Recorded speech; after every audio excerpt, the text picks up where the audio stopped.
So hey everyone, in this video we are going to discuss about the amendment of the Indian Constitution. तो आज हम बात करेंगे कि हमारे इंडियन कॉन्स्टिट्यूशंस में अमेंडमेंट क्यों इम्पोर्टेंट है। तो हम पॉलिटी की सीरीज को कंटिन्यू करते हैं। साइड बाय साइड इकोनॉमिक्स की सीरीज जो है वो ऑलमोस्ट ओवर होने पे आ गई है। तो हम पॉलिटी और ज्योग्राफी भी चल ही रहा है। तो हम टीपीएसपी फंडामेंटल ड्यूटीज ऑलरेडी कवर कर चुके हैं उन वाली पार्ट्स को। तो हम अमेंडमेंट पढ़ते हैं। अब हम बात करें, अगर अमेंडमेंट, अमेंड मीन्स होता है चेंज। तो अगर हम देखें, हम गवर्नमेंट एग्जाम्स की प्रिपरेशन कर रहे हैं, ठीक है। गवर्नमेंट एग्जाम्स में अगर कोई सब्जेक्ट या रूल्स चेंज होते हैं तो हम उसको अडेप्ट करना पड़ता है। हमें उसको अडेप्ट करना पड़ता है। अगर नहीं करेंगे तो हम उस वाली रेस से बाहर हो जाएंगे। तो हमें अपने आप में चेंज लाना पड़ा, अपने आप में अमेंडमेंट करना पड़ा। अगर कॉन्स्टिट्यूशन भी ऐसे रिजिड रहा, लाइक हम बात करें एआई आ गया है करंट सिचुएशन में, चेंजिंग कंडीशंस में। तो इसके लिए, इसका मिसयूज प्रिवेंट करने के लिए हमें कुछ लॉज भी बनाने पड़ेंगे। यस, कुछ रूल्स भी लाने पड़ेंगे, कोड्स कंडक्ट्स भी लाने पड़ेंगे। तो उसके लिए लॉ पास करना पड़ेगा, बिल पास करना पड़ेगा, एक लॉ बनाना पड़ेगा। तो अगर रिजिड होता हमारा कॉन्स्टिट्यूशन तो हम क्या सर्वाइव कर पाएंगे? जो चेंजिंग इकोनॉमीज चल रही हैं, हम उस चीज को अडेप्ट ही नहीं करेंगे तो हमारी इकोनॉमी, ग्रोइंग इकोनॉमी कैसे बनेगी? तो उसी चीज के लिए हमारी कॉन्स्टिट्यूशन में अमेंडमेंट बहुत ज्यादा इंपॉर्टेंट रोल प्ले करता है। तो इसीलिए अमेंडमेंट की जरूरत पड़ती है कि चेंजिंग नीड्स एंड कंडीशंस को लेके, चेंजिंग कंडीशंस एंड नीड्स को लेके हमारे कॉन्स्टिट्यूशन में अगर चेंज हो रहे हैं तो वो क्या दिखाता है कि अडेप्टेबिलिटी दिखाता है कि हम चीज को, नई चीज को अडेप्ट इजीली कर सकते हैं। ठीक है, अब हम की फीचर्स की बात करें अमेंडमेंट ऑफ द कॉन्स्टिट्यूशन की। तो अमेंडमेंट जो है ये आता है अंडर आर्टिकल 368, अंडर पार्ट 20। ये चीजें क्वेश्चन बन सकते हैं और बन चुके हैं कि कौन से पार्ट में आता है, किस आर्टिकल में आता है। बहुत इंपॉर्टेंट क्वेश्चन। आप शॉर्ट नोट्स प्लीज अभी से बनाइए। टाइम बहुत कम है, ज्यादा नहीं है, लगता है ज्यादा है। जब एंड टाइम में आता है तो बहुत ज्यादा हसल होती है, बहुत ज्यादा एक माइंड फ्रस्ट्रेशन में होता है। तो हम इजीली आराम से रिवाइज कर सकते हैं, एक कॉन्फिडेंस मिलता है फिर ये शॉर्ट नोट्स रखे होते हैं। तो प्लीज अभी से आप बनाइए, ठीक है। अब हम बात करें, ये जो अमेंडमेंट ऑफ द कॉन्स्टिट्यूशन है ये बोरो किया गया है from south Africa. South Africa से बोरो किया गया है ये। अगर हम बात करें, it is the synthesis of flexibility and rigidity. Flexibility सबसे ज्यादा है ब्रिटेन में। मतलब जब अमेंड करना है कॉन्स्टिट्यूशन तो हमारा कॉन्स्टिट्यूशन सिंथेसिस है फ्लेक्सिबिलिटी का भी और रिजिडिटी का भी। ठीक है, रिजिडिटी है बहुत ज्यादा यूएसए में। यूएसए का कॉन्स्टिट्यूशन बहुत ज्यादा रिजिड है, उसको चेंज करने में बहुत ज्यादा टफ है चेंज करना। और सबसे ज्यादा फ्लेक्सिबल ब्रिटेन का है। तो बट हमारा जो कॉन्स्टिट्यूशन है वो दोनों का सिंथेसिस है जब अमेंडमेंट करना होता है तो। ठीक है, उसके बारे में ही बात हो रही है। और कौन चेंज कर सकता है, कौन अमेंड कर सकता है? केवल और केवल पार्लियामेंट के पास पावर है। पार्लियामेंट के पास ही पावर है कि वो अमेंड कर सकता है कॉन्स्टिट्यूशन को। स्टेट लेजिस्लेचर के पास पावर नहीं है। क्या वो कोई भी पार्ट को चेंज कर सकता है पार्लियामेंट? ये क्वेश्चन आ रहा होगा माइंड में। पार्लियामेंट कोई भी पार्ट को चेंज कर सकता है, बट वो basic structure of the constitution को हार्म ना करता हो, बस। Basic structure of the constitution, ये हम आने वाले पार्ट में डिस्कस करेंगे। ये आया था केबीसी में, केशवानंदन भारती केस 2000, केशवानंदन भारती केस में आया था ये। और ये वाला जो बेसिक स्ट्रक्चर वाला कॉन्सेप्ट है ये ओरिजिनल कॉन्स्टिट्यूशन में गिवन नहीं था। ये ओरिजिनल कॉन्स्टिट्यूशन नहीं था गिवन। ये अडॉप्ट किया गया है through the Keshavanandan Bharti case से। ठीक है, 1973 में हुआ था केस। ठीक है, ये हम केस भी डिस्कस करेंगे, कॉन्स्टिट्यूशनल अमेंडमेंट्स भी। एक सेपरेट सेपरेट वीडियो लाऊंगी, उसमें सब कुछ कवर हो। ठीक है, अगर हम बात करें, ये समझो हमने बात कर ली है कि पार्लियामेंट कोई भी पार्ट को अमेंड कर सकता है, कोई भी पार्ट को, बस basic structure of the constitution को हार्म नहीं होना चाहिए, उसको अमेंड नहीं कर सकता हो। ठीक है, अब हम देखें कि कॉन्स्टिट्यूशनल इंट्रोडक्शन कैसे होता है बिल का, कॉन्स्टिट्यूशनल अमेंडमेंट बिल का प्रोसीजर क्या है। अगर हम देखें कॉन्स्टिट्यूशनल अमेंडमेंट बिल का क्या प्रोविजन है, अगर हम इसका प्रोविजन देखें तो पहली बात इंट्रोडक्शन होगा बिल का, पहले बिल इंट्रोड्यूस होगा। तो जो इंट्रोड्यूस होगा वो इंट्रोड्यूस होगा केवल और केवल पार्लियामेंट में। यस, बट इसको कौन इंट्रोड्यूस कर सकता है? इसको मिनिस्टर इंट्रोड्यूस कर सकता है और एनी प्राइवेट मेंबर। मिनिस्टर तो सब जानते हैं, बट ये प्राइवेट मेंबर क्या होता है? प्राइवेट मेंबर अगर हम बोले एमपी अदर देन मिनिस्टर्स, ठीक है। MP other than ministers means कोई भी एमपी भी इंट्रोड्यूस कर सकता है पार्लियामेंट में अमेंडमेंट बिल, अगर अमेंडमेंट चाहिए तो। ये बिल जो कैसे पास होता है? प्रेसिडेंट का अप्रूवल चाहिए होता है, प्रेसिडेंट का असेंट चाहिए होता है। तो प्रेसिडेंट के असेंट से पहले प्रायर परमिशन लेने का रिक्वायरमेंट नहीं है। हमने फॉर्मेशन ऑफ स्टेट्स में बात की थी, अगर हमें ऑल्टरेशन करना होता है स्टेट्स की बाउंड्रीज का तो हमें पहले प्रेसिडेंट की परमिशन लेने की जरूरत पड़ती है, बट इसमें नहीं पड़ेगी, इसमें कोई भी परमिशन रिक्वायर्ड नहीं है, ठीक है।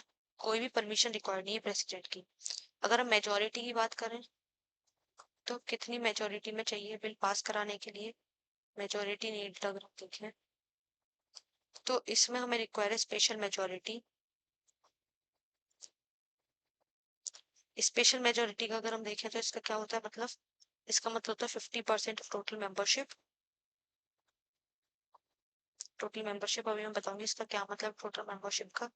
And 2/3 present of members present and voting, 2/3 members present and voting। ये तो हो गया मेजोरिटी में। स्पेशल मेजोरिटी में चाहिए अगर कुछ फेडरल प्रोविजन है तो उसमें स्टेट्स का रेक्टिफिकेशन भी इम्पोर्टेंट होता है। फिफ्थ हाफ द स्टेट्स जो है रेक्टिफाई करना होना चाहिए, हाफ द स्टेट्स, अगर कोई फेडरल प्रोविजन है तो, ठीक है। अभी मैं ये भी बताऊंगी, बस मैं अभी लाइन वाइज चल रहे सिक्वेंस वाइज चल रहे, ठीक है। अगर हम बात करें क्या, अगर ये बिल दोनों हाउसेस से पास होना सेपरेटली इंपॉर्टेंट है, मैंडेटरी है, दोनों हाउसेस से पास होना constitutional amendment bill mandatory separately हो। नो जॉइंट सिटिंग प्रोविजन, कोई भी जॉइंट सिटिंग का प्रोविजन नहीं है। ये जॉइंट सिटिंग क्या होता है? अगर हम देखें जॉइंट सिटिंग क्या होता है, जॉइंट सिटिंग का मतलब है अगर कोई भी बिल राज्यसभा और लोकसभा से पास नहीं हुआ तो इन दोनों के मेंबर्स एक साथ आएंगे, एक पार्लियामेंट में बैठेंगे।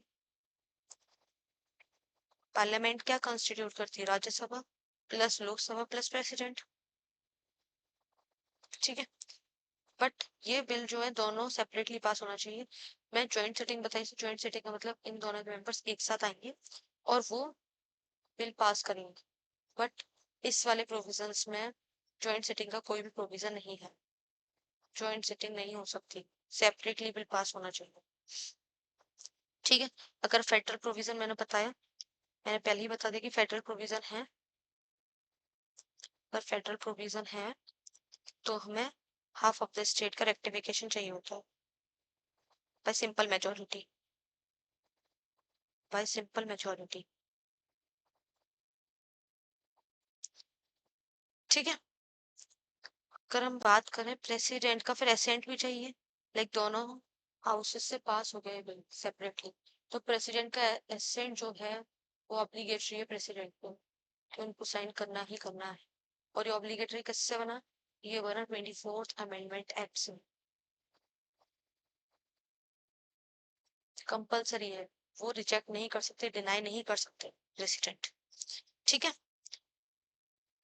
ये सब कुछ बात हो गई। अब 24th कॉन्स्टिट्यूशन अमेंडमेंट की रिवाइज कर लेते हैं। एक amendment of the constitution of India, तो हम कॉन्स्टिट्यूशन को देखें तो सोर्स कहाँ से मिला है? सोर्स मिला आर्टिकल 368 से, grand parliament of constitution of India. अगर हम नेचर देखें तो दोनों का ब्लेंड है, रिजिडिटी का भी और फ्लेक्सिबिलिटी का भी। अमेंडमेंट मीन्स अमेंड में हम चेंज भी कर सकते हैं, कुछ चीज एडिशन भी कर सकते हैं, कुछ चीज हटा भी सकते हैं, ठीक है। अगर इनिशिएशन की बात करें तो पार्लियामेंट में ही हो सकता है केवल, स्टेट लेजिस्लेचर में नहीं हो सकता, चाहे वो लोकसभा से हो चाहे वो राज्यसभा से हो इंट्रोड्यूस। ये नहीं है कि लोकसभा से इंट्रोड्यूस होना चाहिए राज्यसभा से, कोई भी हाउस से इंट्रोड्यूस हो सकता है बिल, कॉन्स्टिट्यूशनल अमेंडमेंट बिल। ठीक है, बिल का जो इंट्रोडक्शन है वो कौन करेगा? वो चाहे मिनिस्टर कर सकता है, चाहे प्राइवेट मेंबर्स कर सकते हैं। No president prior permission needed. Passage क्या है? दोनों हाउसेस से सेपरेटली पास होना चाहिए। No joint sitting required. मैं यहाँ पे क्या है, इससे रिवाइज हो जाता है जो मैंने पढ़ाया, उसको एक बार गो थ्रू कर लेते हैं आराम से। ठीक है, तो इससे क्या माइंड में पूरी तरह बैठ जाता है। स्टेट का रेक्टिफिकेशन फेडरल प्रोविजंस के लिए 50% जो है स्टेट का रेक्टिफिकेशन इंपॉर्टेंट है बाय सिंपल मेजोरिटी। प्रेसिडेंट का एसेंट कंपलसरी है, विदहोल्ड या रिटर्न नहीं कर सकते। और ये किससे आया? 24th अमेंडमेंट एक्ट से आया, ऑब्लिगेटरी बन गया। ठीक है, टाइप्स ऑफ अमेंडमेंट्स अगर हम देखें तो simple majority, special majority and special majority plus state rectification. ये जो सिंपल मेजोरिटी है ये तो आउटसाइड द स्कोप है आर्टिकल 368 से, क्योंकि इसमें किसी किसी प्रोविजंस में प्रेसिडेंट का परमिशन रिक्वायर्ड होती है, इसीलिए। बट स्पेशल मेजोरिटी में नहीं होती, इसलिए क्योंकि अमेंडमेंट में प्रेसिडेंट का परमिशन रिक्वायर नहीं होती, नीडेड नहीं होती, इसीलिए। अगर हम देखें फॉर्मेशन ऑफ न्यू स्टेट्स तो इसमें रिक्वायर्ड होती है सिटीजनशिप में। पार्लियामेंट के rules, use of official languages, तो हम देखेंगे अभी इसमें कौन कौन से प्रोविजंस आते हैं। स्पेशल मेजोरिटी की अगर हम बात करें तो ये आता है 368 में, ये दोनों प्रोविजंस टाइप्स ऑफ अमेंडमेंट्स आते हैं। Special majority plus state rectification. इसमें क्या जरूरी होता है? इसमें मैंने स्पेशल मेजोरिटी में बताया था, स्पेशल मेजोरिटी में बताया, पहले मैं सिंपल मेजोरिटी से स्टार्ट करती हूँ। सिंपल मेजोरिटी से स्टार्ट करते हैं। सिंपल मेजोरिटी में 50% वोट होने चाहिए, 50% लोग पास करने होने चाहिए। लाइक एग्जाम्पल दूं मैं, 100 मेंबर्स हैं तो 50% वोट फेवर में होने चाहिए, प्लस 1 मीन्स 51 मेंबर्स जो हैं वो फेवर में होने चाहिए, तो बिल क्या है उस वाले हाउस से पास हो जाएगा। तो ये हो गया सिंपल मेजोरिटी में। और इसमें कौन कौन से प्रोविजंस आते हैं तो मैं प्रोविजंस बता देती हूँ। प्रोविजंस हैं like formation of states, new states, admission और एस्टेब्लिशमेंट ऑफ न्यू स्टेट, ये हम पढ़ चुके हैं, मैंने पहले भी वीडियो में बता चुका। Obligation abolition of creation of legislative councils in state, एक सेकेंड शेड्यूल। यस, अगर हमें ऑफिशियल लैंग्वेजेस में चेंज करना है, यूज ऑफ ऑफिशियल लैंग्वेजेस, ये सब सिंपल मेजोरिटीज में होता है। यूज ऑफ इंग्लिश लैंग्वेज, ये सब सिंपल मेजोरिटी से होगा। Quorum in parliament, quorum in parliament. अगर हम बात करें salaries allowances of member of parliament, ये सब सिंपल मेजोरिटी से है। कितनी भी अपनी सैलरीज बढ़ा सकते हैं वो, ये नहीं कि हाथ में है। Salaries and allowances MP, privileges of the parliament, its member and the committees, ये सब कुछ सिंपल मेजोरिटी से होगा। प्रिविलेजेस ऑफ पार्लियामेंट,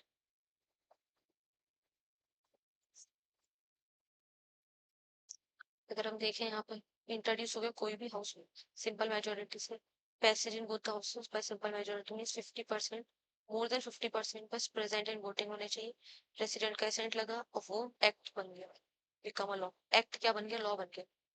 इसमें कौन कौन से प्रोविजंस आते हैं? Like territory and states, parliament and state legislature, forum in parliament, rules and procedure in parliament, privileges of press parliament, its member and committees, salaries and allowances, use of English language in parliament, ये सब simple majorities होता है। Territory हो गया, territory and states, formation of new states, establishment of new states, abolition और creation of legislative councils in state.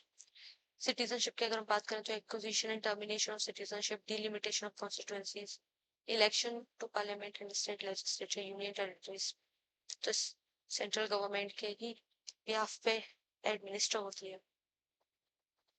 Schedule and tribal areas, judicial and official languages, number of जजेस कितने होने चाहिए, ये केवल और केवल सिंपल मेजोरिटी से डिसाइड हो सकता है। Use of official languages, language to be used in supreme court and high court, ये सब क्या है? ये सब आता है सिंपल मेजोरिटी के अंदर। अगर हम स्पेशल मेजोरिटी की अगर हम बात करें, अगर हम स्पेशल मेजोरिटी की अगर हम बात करें, तो पहले क्या चाहिए? पहले चाहिए 50% of total membership. Total membership का मतलब क्या होता है? टोटल मेंबरशिप का मतलब होता है इनरिस्पेक्टिव ऑफ वैकेंसीज, कितनी सीट्स खाली इससे कोई मतलब नहीं है, एंड कितने एब्सेंट है मेंबर्स इससे भी कोई मतलब नहीं। बस हमें टोटल मेंबरशिप का 50% अवेलेबल चाहिए ही चाहिए, plus 2/3 member present and voting. इसमें कौन कौन से प्रोविजंस आते हैं?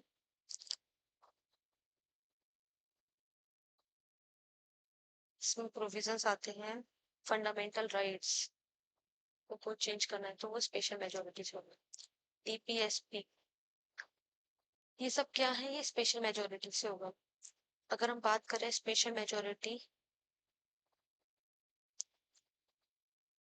प्लस स्टेट रेक्टिफिकेशन, ये बात थी फेडरल प्रोविजंस की।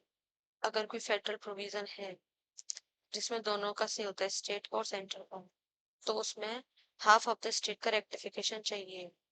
हाफ ऑफ द स्टेट का rectification is necessary.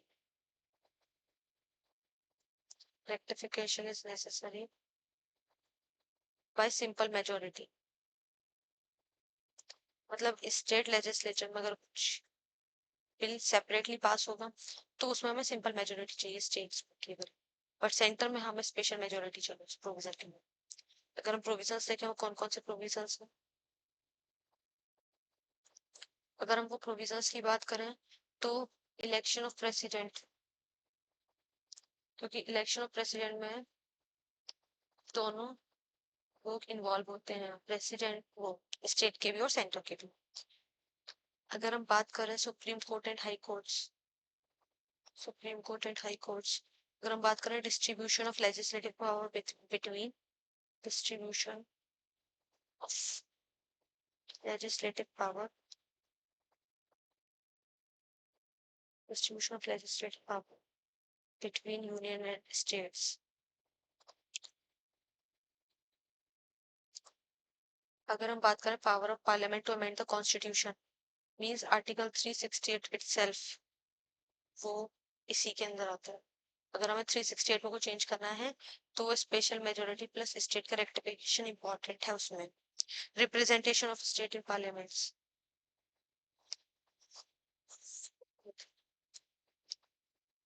Representation of states, जहाँ पे स्टेट्स का कंट्रीब्यूशन होगा तो फेडरल प्रोविजन में आ जाएगा। Representation of state in parliament, इससे समझ भी आ रहा होगा, थोड़ा हम गैस वर्क भी कर सकते हैं। Goods and service tax council, GST जो है वो दोनों का है टैक्सेशन, स्टेट का भी और सेंटर का भी। हमने ये डिस्कस कर लिया था इकोनॉमिक्स वाले सीरीज में, ठीक है। और कोई भी प्रोविजन हो 7 शेड्यूल का, any provision, any of the list in the 7th schedule में कोई सी भी लिस्ट का होगा तो इसमें चेंज होगा। अगर हम बात करें स्टेट का रेक्टिफिकेशन का, स्टेट की रेक्टिफिकेशन के लिए कोई भी टाइम बाउंड मैनर नहीं है, नो टाइम लिमिट, कोई भी टाइम लिमिट नहीं है, कोई भी टाइम लिमिट मेंशन नहीं है, ठीक है। अमेंडमेंट वाला प्रोविजन कंप्लीट था, बेसिक स्ट्रक्चर और नेक्स्ट वाले उसमें करेंगे बेसिक स्ट्रक्चर, फिर प्रेसिडेंट एंड वाइस प्रेसिडेंट एक ही वीडियो में कंप्लीट करेंगे, ठीक है। तो हमने अमेंडमेंट अभी पूरा कर लिया, अमेंडमेंट ऑफ द कॉन्स्टिट्यूशन, इसको आप अच्छे से रिवाइज कीजिए, शॉर्ट नोट्स बनाइए और फिर 12 रिवाइज कीजिए उस चीज को। अब हम मिलते हैं नेक्स्ट वीडियो में, till then bye bye, stay tuned for the next video.